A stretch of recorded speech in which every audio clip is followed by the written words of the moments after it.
इसके बाद मैंने एक शब्द और लिखा हुआ है जिसको बोलते हैं सेल या ऑर्बिट। ये सेल और ऑर्बिट क्या है बेटा? तो ऐसा तो है नहीं कि इस एक्स्ट्रा न्यूक्लियर पार्ट में इलेक्ट्रॉन्स अपनी मर्जी से इधर उधर राउंड अप करें, नहीं। इलेक्ट्रॉन्स भी एक पर्टिकुलर पाथ में हमारे न्यूक्लियस के चक्कर लगाते हैं। जैसे हमारे प्लैनेट्स हैं, सन के राउंड लगाते हैं ना एक पर्टिकुलर ऑर्बिट में, ठीक है ना। इसी तरह से इलेक्ट्रॉन्स भी न्यूक्लियस के राउंड लगाते हैं और वो किस में लगाते हैं? पर्टिकुलर ऑर्बिट में, एक पर्टिकुलर पाथ में, ठीक है ना। उन्हीं को हम ऑर्बिट या सेल कह देते हैं। ठीक है बेटे, ये चीज क्लियर है। अब देखते हैं, अब इसकी अब शर्त, अगर इलेक्ट्रॉन्स हमारे ऑर्बिट में राउंड कर रहे हैं तो कि सारे के सारे इलेक्ट्रॉन्स एक ही ऑर्बिट में राउंड अप करेंगे या दो बनाए हैं तो दो में ही करेंगे? ऐसा नहीं है। इलेक्ट्रॉन्स अलग अलग पाथ में, अलग अलग ऑर्बिट में, अलग अलग नंबर्स में राउंड लगाते हैं। ओके, कैसे? तो बेटा इसके लिए हम सीखेंगे इलेक्ट्रॉनिक कन्फिग्रेशन। इलेक्ट्रॉनिक कन्फिग्रेशन क्या है? Arrangement of electron in an atom. किसी भी एटम के अंदर उसकी ऑर्बिट में जो इलेक्ट्रॉन्स का अरेंजमेंट होता है, ठीक है ना। किसी भी एटम में उसकी ऑर्बिट में, एटम की ऑर्बिट में इलेक्ट्रॉन्स का जो अरेंजमेंट होगा, उस अरेंजमेंट को ही हम इलेक्ट्रॉनिक कन्फिग्रेशन कहते हैं। ठीक है ना। अब थोड़ा सा और देख लेते हैं। अब जैसे अगर हमारे पास ये एक एटम है, ठीक है ना, तो इस एक एटम में क्या होगा देख लेते हैं। अगर ढेर सारे इलेक्ट्रॉन्स हैं हमारे पास तो वो सारे के सारे इलेक्ट्रॉन एक ही ऑर्बिट में फिक्स तो हो नहीं जाएंगे, तो उनके लिए हम लोग अलग अलग ऑर्बिट्स लेते हैं। ठीक है ना। हम लोग ऐसा एज्यूम करते हैं कि जो इलेक्ट्रॉन्स हैं वो कई सारे अलग अलग ऑर्बिट्स में घूम रहे हैं, तो इसलिए सबसे पहली जो ऑर्बिट होती है बेटा, इसको हम के नाम देते हैं। क्या नाम देते हैं? के। यानी पहली ऑर्बिट को के नाम दे दिया, दूसरी ऑर्बिट को हमने बेटा एल नाम दे दिया। ठीक है ना। इसी तरह से तीसरी ऑर्बिट होगी तो उसको हम एम नाम दे देंगे, चौथी ऑर्बिट होगी तो हम उसको एन नाम दे देंगे। ओके, के एल एम एन, इस तरह से हम ऑर्बिट्स को नाम देते चले जाएंगे। ठीक है ना। तो अब अलग अलग ऑर्बिट में, अलग अलग सेल के अंदर इलेक्ट्रॉन्स की जो संख्या होगी वो भी अलग अलग होगी, और उसका जो फॉर्मूला होता है बेटा वो होता है 2n²। क्या होता है? 2n²।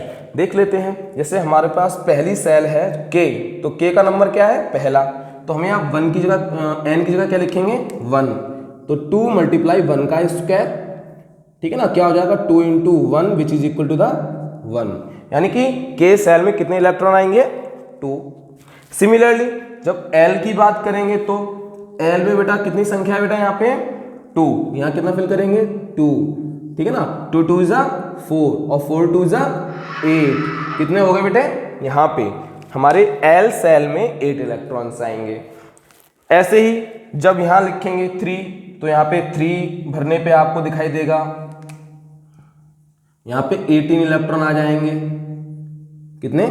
18। ऐसे ही जब आप 4m के लिए निकालोगे तो n के लिए आपको यहाँ पे 32 इलेक्ट्रॉन्स दिखाई देंगे। कितने? 32। इस तरह से हम इलेक्ट्रॉन्स का अरेंजमेंट करते हैं कन्फिग्रेशन के अकॉर्डिंग। ठीक है ना। अब इसके देख लेते हैं। जैसे अगर हमारे पास लिथियम है, हमने अपना एक एलिमेंट चूज किया जिसका नाम है लिथियम। ठीक है ना।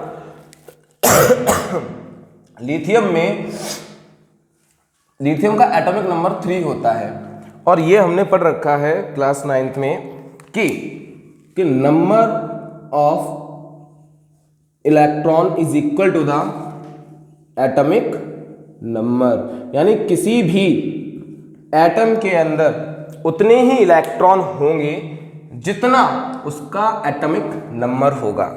यानी कि अगर किसी भी एलिमेंट का एटॉमिक नंबर 2 है तो उसके अंदर 2 ही इलेक्ट्रॉन होंगे। अगर किसी भी एलिमेंट का एटॉमिक नंबर 3 है तो उसके अंदर 3 इलेक्ट्रॉन ही होंगे। क्लियर हुआ? बिल्कुल सर क्लियर हुआ। तो इसके अकॉर्डिंग इसका अरेंजमेंट कर सकते हैं, बिल्कुल कर सकते हैं। लिथियम है, लिथियम का एटॉमिक नंबर होता है 3। ओके, लिथियम का एटॉमिक नंबर क्या है 3।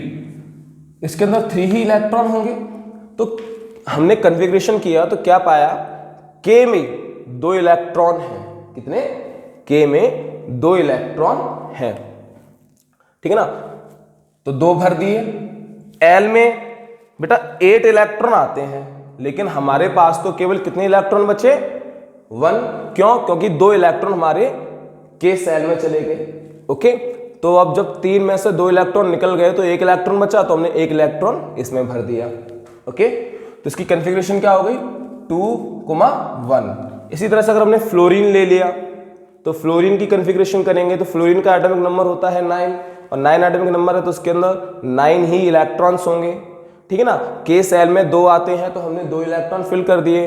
अब 9 इलेक्ट्रॉन में से 2 इलेक्ट्रॉन्स के में चले गए, तो यहाँ कितने बचे 7, हमने यहाँ 7 इलेक्ट्रॉन फिल कर दिए। तो इसकी कन्फिग्रेशन क्या हो गई 2,7। ओके, अब एक चीज समझने वाली है, मैंने यहाँ पे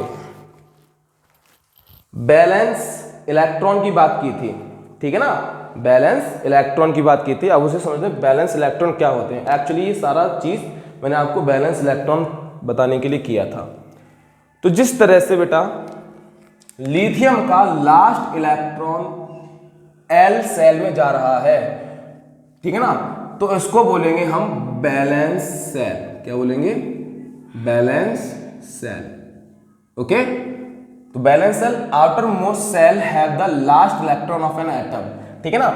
बैलेंस सेल क्या होती है, बैलेंस सेल किसी भी एटम की सबसे बाहर वाली सेल होती है जिसमें लास्ट इलेक्ट्रॉन फिल किया जाता है।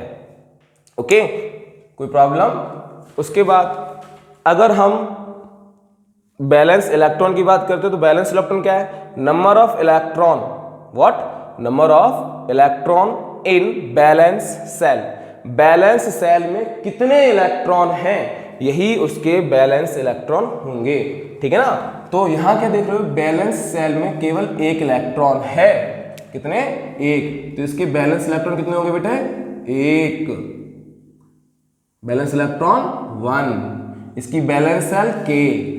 फ्लोरीन की बात कर लेते हैं। तो फ्लोरीन में बेटा आप क्या देख रहे हो, लास्ट वाला इलेक्ट्रॉन हमारा एल सेल में जा रहा है, तो इसकी भी बैलेंस सेल क्या होगी, एल। और एल सेल में कितने इलेक्ट्रॉन है, 7, तो इसके बैलेंस इलेक्ट्रॉन कितने होंगे, 7। समझ में आया, गुड। अब देखो बेटा, अब बात करेंगे बैलेंसी की, कि बैलेंसी क्या होती है। तो valency is the combining capacity of atom with other atom. किसी भी एक एटम की किसी दूसरे एलिमेंट के एटम के साथ कॉम्बाइन होने की जो कैपेसिटी होती है, रिएक्शन करने की जो कैपेसिटी होती है, ज्वाइन होने की जो कैपेसिटी होती है, उसको हम बोलते हैं उस एटम की बैलेंसी, उस एलिमेंट के एटम की बैलेंसी, ठीक है ना। अब ये बैलेंसी सर फाइंड आउट कैसे की जाती है, तो बड़ा इजी सा फॉर्मूला होता है कि किसी भी एटम में जितने बैलेंस इलेक्ट्रॉन हो, या तो वो उसकी बैलेंसी होगी। ओके, जैसे यहां पे इसके बैलेंस सेल में कितने इलेक्ट्रॉन है, 1, तो इसकी बैलेंसी क्या होगी बेटे, 1, ठीक है ना। इसकी बैलेंसी क्या होगी, 1, ठीक है ना। ये तो मेटल्स के लिए हो गया, ये फॉर्मूला बेटा मेटल्स के लिए वर्क करता है। ओके, उसके बाद अगर नॉन मेटल की बात की जाए तो जैसे फ्लोरीन है, फ्लोरीन आपका नॉन मेटल है, ठीक है ना। तो फ्लोरीन के लिए बेटा ये जो बैलेंसी फाइंड आउट करने का फॉर्मूला होगा वो होगा 8 माइनस बैलेंस इलेक्ट्रॉन। क्या, 8 माइनस बैलेंस इलेक्ट्रॉन। जैसे यहां पे आप देख रहे हो फ्लोरीन आपका नॉन मेटल है, इसके बैलेंस इलेक्ट्रॉन 7 है, तो अगर हम 8 में से 7 माइनस करेंगे तो इसकी बैलेंस भी कितनी आएगी, 1। ओके, कोई प्रॉब्लम। और जो बैलेंसी है वो हमेशा किसी भी एटम के ऊपर जो चार्ज होगा उस चार्ज के बराबर होगी। एग्जाम्पल जैसे हमारा सोडियम है, ठीक है ना, सोडियम Na, इसके ऊपर अगर एक पॉजिटिव चार्ज है तो इसका वैलेंसी भी 1 होगी। एल्यूमिनियम, अगर इसके ऊपर 3 पॉजिटिव चार्ज है तो इसकी वैलेंसी भी 3 होगी। अब क्योंकि प्लस प्लस लगा हुआ है तो वैलेंसी प्लस की 1 प्लस की 1। अगर यहाँ पे हम देख लें क्लोरीन, तो क्लोरीन पे बेटा माइनस लगा होता है तो इसकी वैलेंसी माइनस की 1। ऑक्सीजन, तो यहाँ पे बेटा 2 नेगेटिव लिखा होता है तो इसकी वैलेंसी माइनस की 2। ओके, इस तरह भी आप वैलेंसी को फाइंड आउट कर सकते हो। क्लियर हुआ? अब हम देखेंगे इसके बारे में